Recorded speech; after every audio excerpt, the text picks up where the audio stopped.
Shalom, sukacita, damai sejahtera selalu ada bersama-sama kita. Senang kita ketemu lagi saudara di program Bible Study CK7.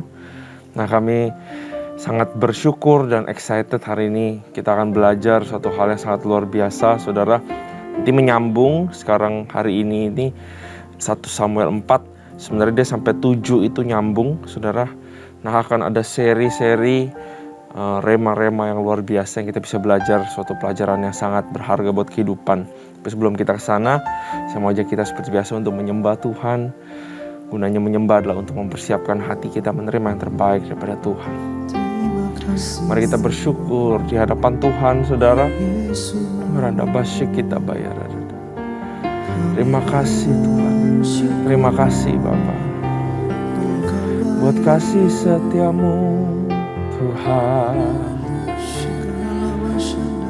Oh, ampuni kami apabila ada yang tidak berkenan di hadapan. Ampuni kami, ajari kami. Sucikan dan kuduskan kami Tuhan. Sucikan dan kuduskan hamba-Mu Bapa. Arada basyik. Ya rada bayar rada bala ya mana kata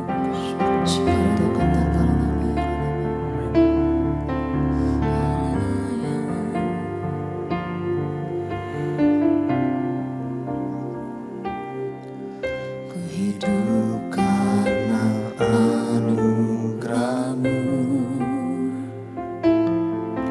tiada satu pun dapat ku banggakan, semua karena cinta-Mu. Ini hidupku, pimpin jalanku, kasih-Mu mengubah hidupku. Kau memilihku, selamatkan hidupku, semua karena cinta-Mu. Ini hidupku, pimpin jalanku, Yesus pegang erat tanganku. Ku tak dapat hidup di luar kasih-Mu, Bapa. Jangan tinggalkan aku, Engkau alasan selama ku hidup.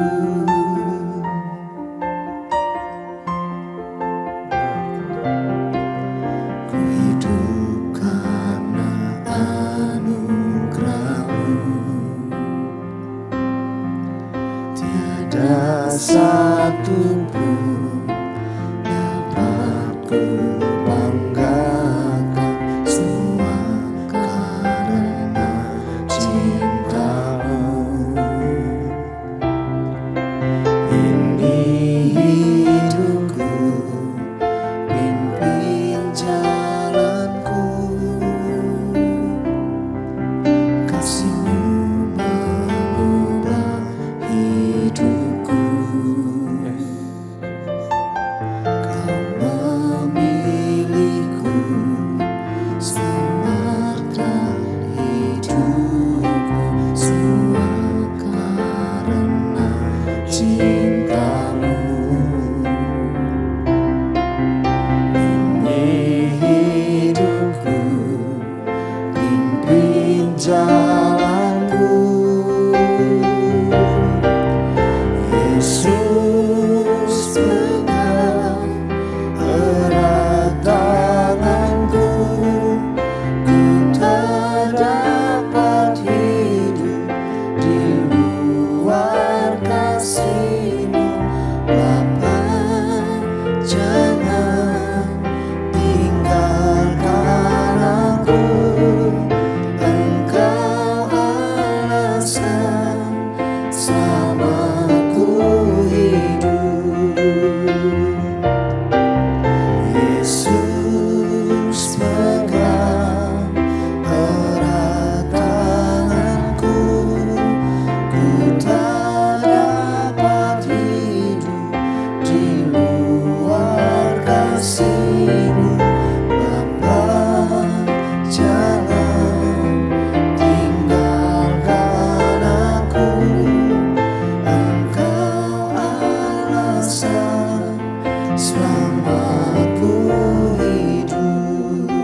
luar kasih-Mu Bapa, jangan tinggalkan aku.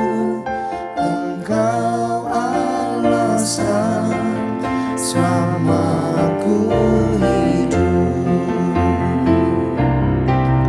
Yesus, pegang erat tanganku, ku tak dapat hidup di luar kasih-Mu Bapa, jangan tinggalkan aku.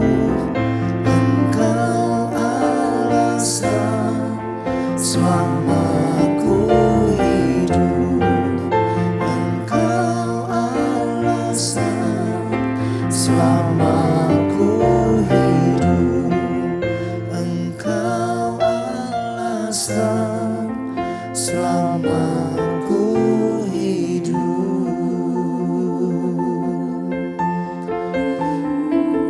Engkau alasan kami hidup.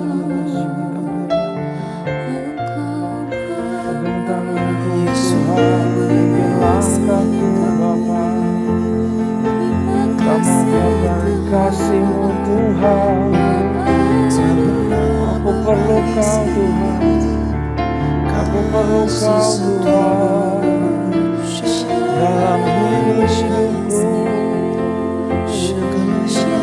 Rada bayar rada basi, rada bayar rada rada bayar rada kata sikit, ya rada bayar. Thank you.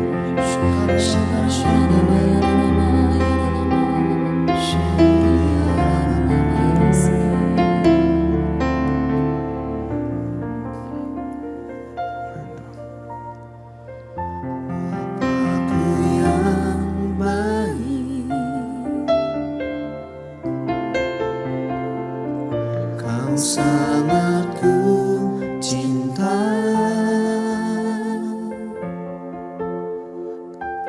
lebih dari segalanya di dalam hidupku. Bapakku yang baik, Engkau yang ku perlu,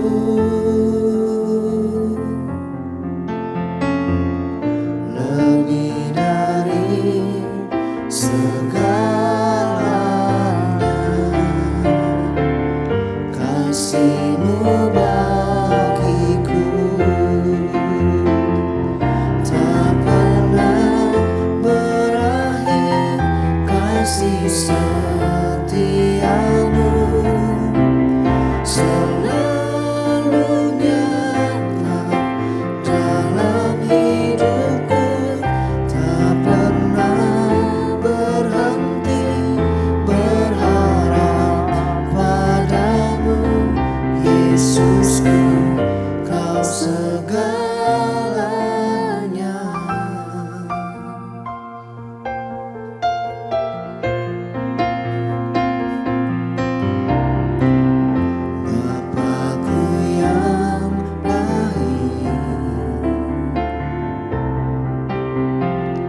Kau segalanya,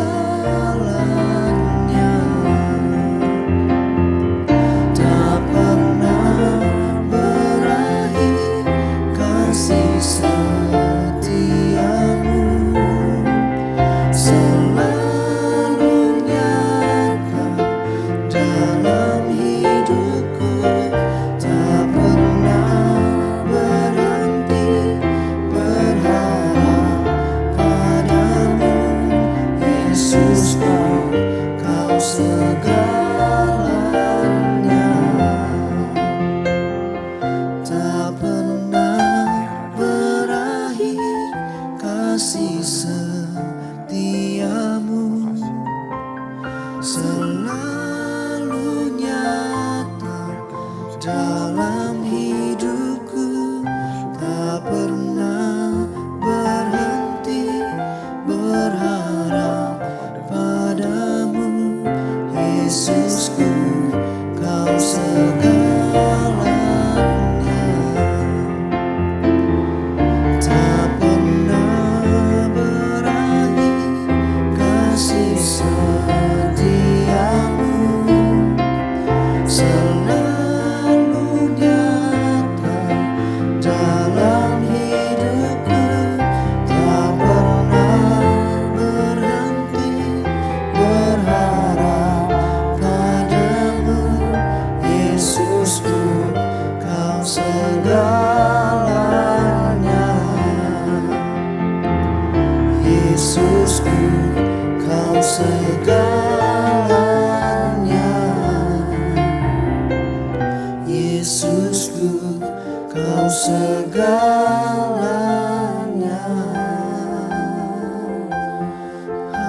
Haleluya. Yesus, Yesus, Yesus.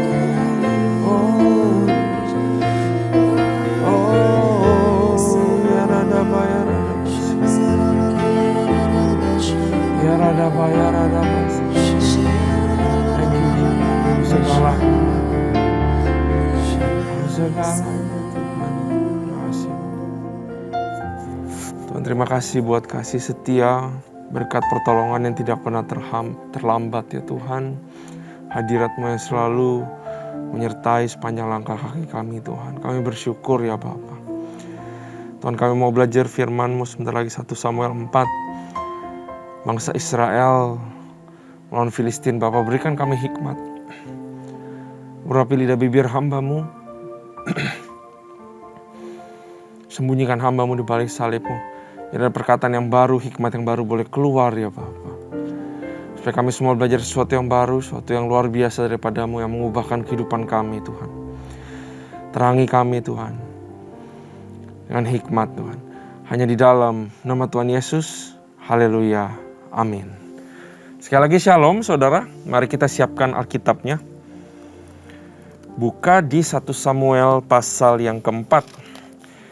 1 Samuel pasal yang ketiga itu di mana Samuel terpanggil ya. Jadi Samuel sudah dipanggil untuk memerintah atau membimbing, ngelit bangsa Israel sebagai juga imam, sebagai juga kalau di sini masih dibilang sebagai judges ya, sebagai hakim-hakim. Pokoknya seseorang figur yang dipakai Tuhan untuk memimpin bangsa Israel.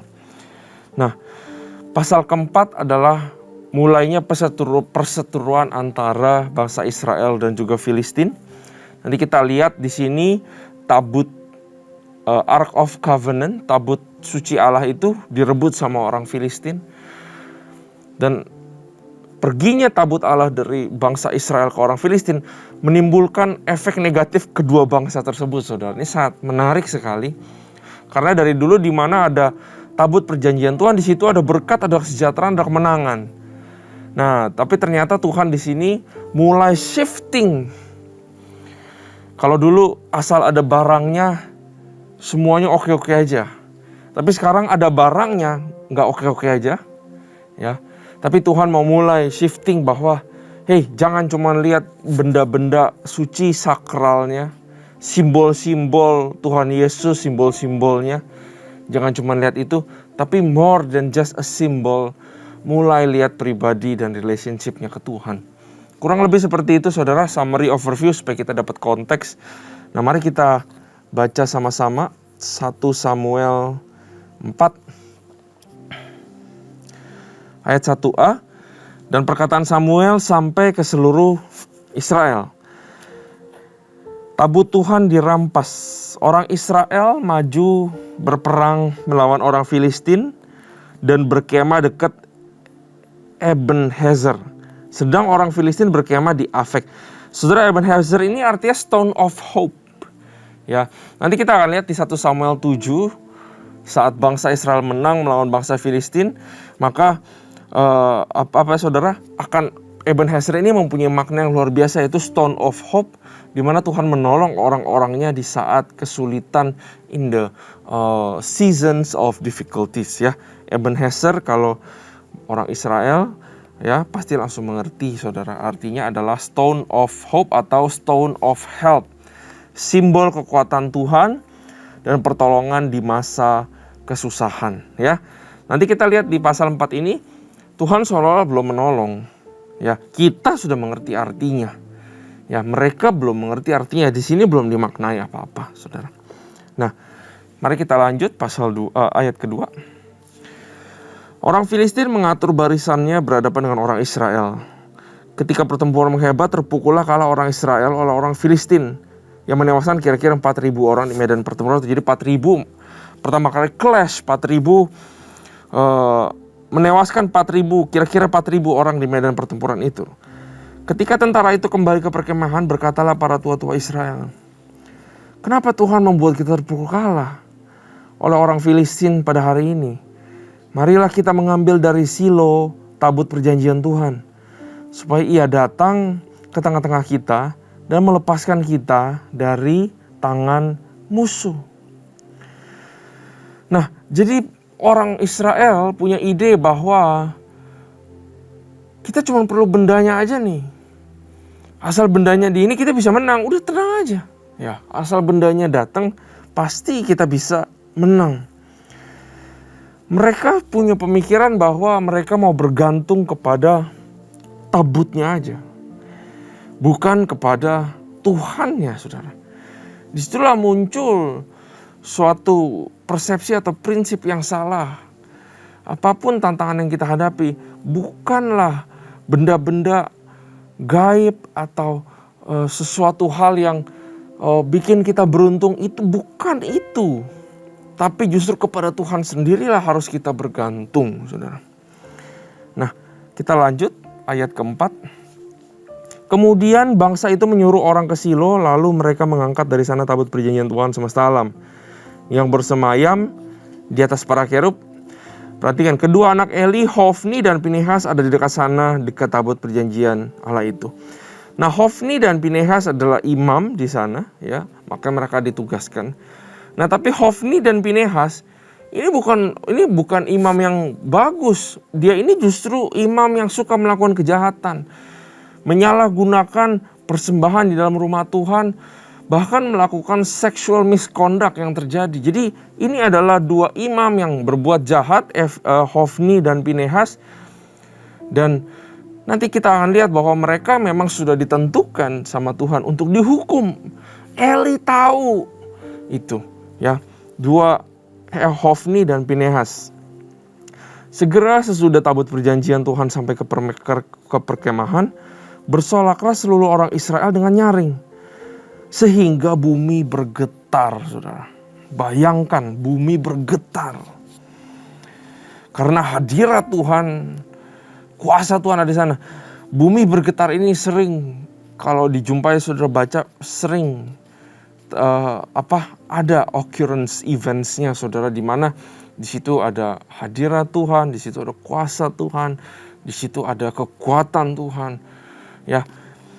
Jadi bumi bergetar ini benar-benar bukan metafor di mana kelihatannya sesuatu bergetar, no, bergetar betulan sehingga orang Filistin pun menyadari itu. Kalau kita lihat ayat 6. Dan orang Filistin yang mendengar bunyi sorak itu berkata, apakah bunyi sorak yang nyaring di perkemahan orang Ibrani itu ketika diketahui mereka bahwa tabut Tuhan telah sampai ke perkemahan itu? Ketakutanlah orang Filistin, sebab kata mereka, Allah mereka telah datang ke perkemahan itu. Dan mereka berkata, celakalah kita, sebab seperti itu belum pernah terjadi dahulu. Celakalah kita, siapakah yang menolong kita dari tangan Allah yang maha dahsyat ini? Saudara, saya baca sampai sini aja saya kadang-kadang heran atau bingung, saudara. Kok rasanya orang Filistin lebih tahu tentang Tuhan daripada orang Israel sendiri? Justru pribadi Tuhan di sini, kebesaran Tuhan, kedahsyatan Tuhan. Yang sebut ini orang Filistin, saudara. Orang Israel ini cuma menyebut, ada petinya, menanglah kita, gitu. Gak peduli, ini gak apa-apa kalah sekarang. Inilah juga Allah yang telah menghajar orang Mesir dengan berbagai tulah di padang gurun. Orang Israel cuma ingat petinya doang, dia tidak ingat, saudara, perbuatan Tuhan yang besar itu. Sangat disayangkan. Ayat 9, kuatkanlah hatimu dan berlakulah seperti laki-laki, hai orang Filistin, supaya kamu jangan menjadi budak orang Ibrani itu, seperti mereka dahulu menjadi budak. Berlakulah seperti laki-laki dan berperanglah, katanya. Lalu berperanglah orang Filistin, sehingga orang Israel terpukul kalah. Jadi walaupun sudah ada Ark of Covenant, ternyata orang Israel masih kalah, saudara. Mereka melarikan diri masing-masing ke kemahnya. Amatlah besar kekalahan itu dari pihak Israel. Gugur 30.000 orang pasukan berjalan kaki. Lagi pula tabut Allah dirampas. Dan kedua anak Eli, Hofni dan Pinehas, tewas. Seorang dari suku Benyamin lari dari barisan pertempuran. Dan pada hari itu juga ia sampai ke Silo dengan pakaian terkoyak dan dengan tanah di kepalanya. Ketika ia sampai, Eli sedang duduk di kursi tepi jalan menunggu-nunggu, sebab hatinya berdebar-debar karena tabut Allah itu. Ketika orang itu masuk ke kota dan menceritakan kabar itu, berteriaklah seluruh kota itu. Ketika Eli mendengar bunyi teriakan itu, bertanyalah ia, keributan apa itu? Lalu bersegeralah orang itu mendapatkan Eli dan memberitahukan kepadanya, Eli sudah 98 tahun umurnya dan matanya sudah bular, sehingga ia tidak dapat melihat lagi. Ketika orang itu kata orang itu kepada Eli, aku datang dari medan pertempuran, baru hari ini aku melarikan diri dari medan pertempuran. Baru hari ini aku melarikan diri dari medan pertempuran, katanya. Artinya itu Ark of Covenant kayaknya udah gak ada Tuhannya lagi tuh. Kata Eli, bagaimana keadaannya anakku? Jawab pembawa kabar itu, orang Israel melarikan diri dari hadapan orang Filistin. Kekalahan yang besar telah diterita oleh rakyat. Lagi pula terus kedua anakmu juga, Hofni dan Pinehas, telah tewas. Dan tabut Allah sudah dirampas. Buat seorang imam besar, Eli, suatu hal yang sangat mengejutkan sekali, saudara. Tabut Allah bisa dirampas, kok bisa? Itu artinya sama udah kayak mungkin Tuhan sudah meninggalkan total bangsa Israel. Seolah-olah Tuhan menyembunyikan dirinya dia. Tapi kita tahu nanti Tuhan ada rencana yang luar biasa, tabut Allah dibalikin, saudara. Dan ada kemenangan terjadi.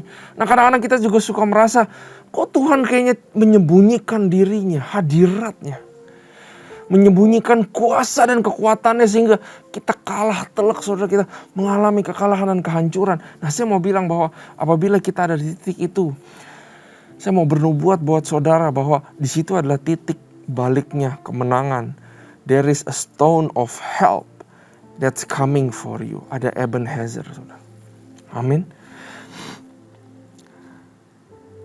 Ayat 18. Ketika disebutnya tabut Allah itu, jatuhlah Eli. Ya, dia kaget.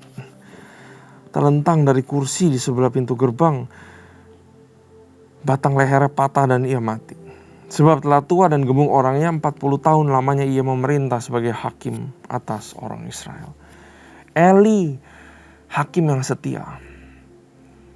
Tapi anaknya Hofni dan Pinehas tidak. Artinya apa? Dia setia kepada Tuhan. Tapi dia gagal menurunkan sesuatu yang baik kepada keturunannya. Ayat 19, adapun menantunya perempuan, istri Pinehas sudah hamil tua. Ketika didengarnya kabar itu bahwa tabut Allah telah dirampas dan mertua laki-laki serta suaminya telah mati, duduklah ia berlutut lalu bersalin sebab ia kedatangan sakit beranak. Ketika ia hampir mati, berkatalah perempuan-perempuan yang berdiri dekatnya, janganlah takut, sebab engkau telah melahirkan seorang anak laki-laki. Tetapi ia tidak menjawab dan tidak memperhatikannya.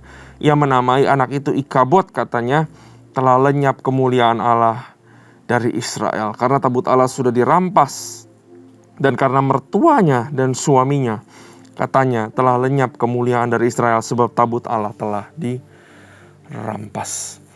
Nah saudara, di sini adalah kejadian, kalau kita lihat konteksnya saudara, bangsa Israel merasa sudah ditinggalkan Tuhan, kemuliaan Allah sudah dicabut saudara. There is no hope anymore. Nah saya belajar sesuatu di sini. Saat kita merasa tidak lagi ada harapan, saat lagi kita merasa tidak ada lagi kekuatan, tidak lagi ada titik terang, tidak ada lagi jalan keluar apapun, kita udah pikir semua mati kita. Ya. Justru disitulah kita akan berasa bahwa kita cuma punya satu hal dalam kehidupan, yaitu Yesus dan Tuhan Allah. Karena segala sesuatu sudah dirampas daripada semuanya. Sama dengan bangsa Israel. Mereka sudah lagi tidak punya apapun untuk bergantung selain kepada hadirat pribadi Tuhan itu sendiri. Mereka tadinya prideful. Yang penting ada Ark of Covenant. Semuanya pasti beres. Bangsa Israel diajari sama Tuhan tentang kerendahan hati, di mana dicopot semua kekuatannya, sehingga nggak ada satupun lagi yang bisa menolong mereka selain Tuhan itu sendiri. Begitu juga kehidupan kita, saudara. Saat tidak lagi ketemu titik terang, saudara, sadarlah bahwa di saat-saat itu justru cuma ada satu hal yang kita punya, dan dialah segalanya, yaitu Yesus. Betul? Kadang-kadang kita tidak mengerti berharganya kesetiaan Tuhan tidak pernah meninggalkan kita, sampai kita mengerti bahwa waktu segala sesuatu gak ada lagi, tapi hadiratnya, kesetiaannya, kasihnya tetap ada buat kita. Amin saudara. Ya, jadi jangan angkuh seperti orang Israel. Jangan pakai kekuatan sendiri. Apalagi saudara pakai barang-barang atau kepercayaan-kepercayaan, bahkan kepercayaan nenek moyang, tahayul-tahayul, untuk memberikan kekuatan kepada iman saudara. Jangan seperti itu. That's the danger of pride, atau yang namanya keangkuhan hidup. Merasa bahwa kita punya sesuatu untuk menyaingi kekuatan daripada Tuhan. Ya.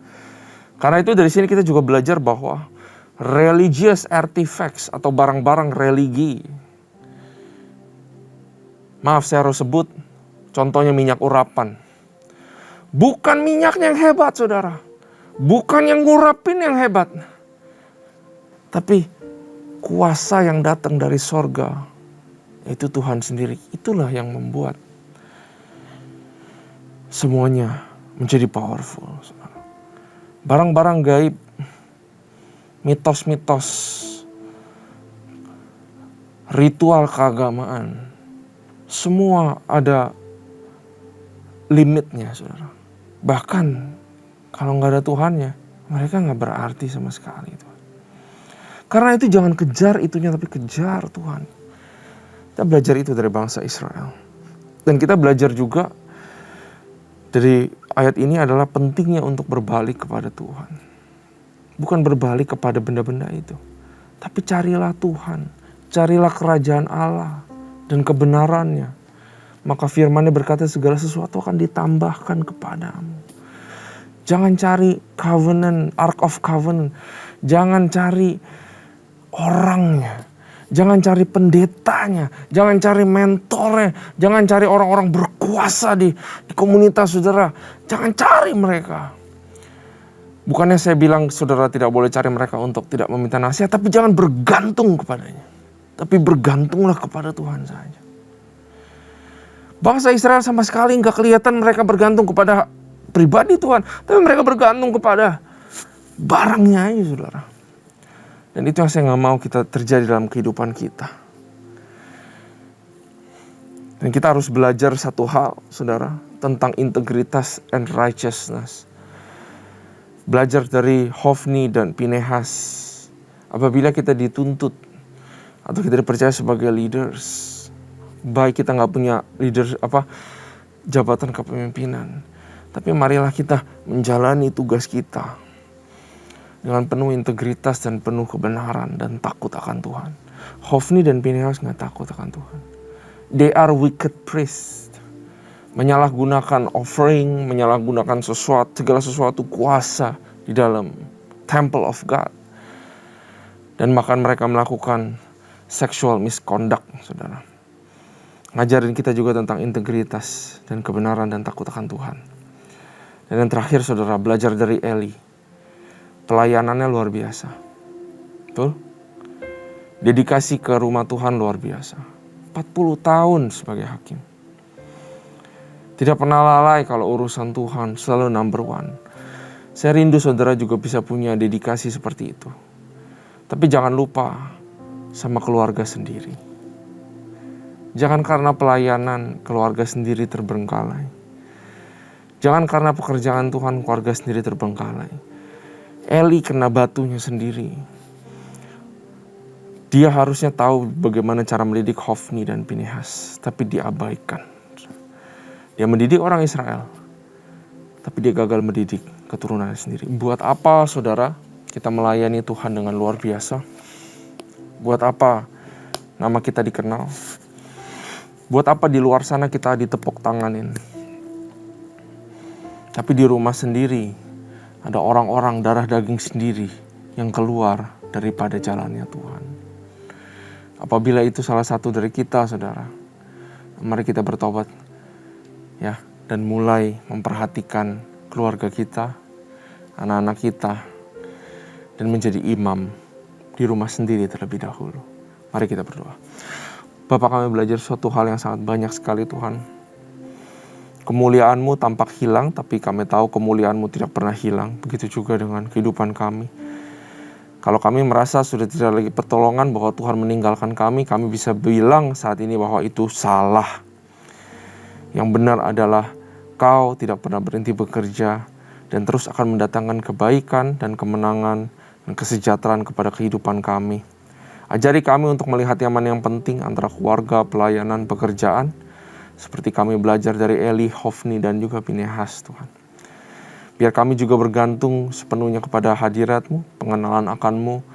Dan kami bukan cari apa yang Kamu punya, bukan cari benda-bendanya, mitos-mitosnya, ritualnya. Tapi kami cari perkenalan pribadi, intim, mengenal Engkau dengan utuh. Terima kasih Tuhan, hanya di dalam nama Tuhan Yesus Kristus. Haleluya. Amin. Tuhan Yesus memberkati.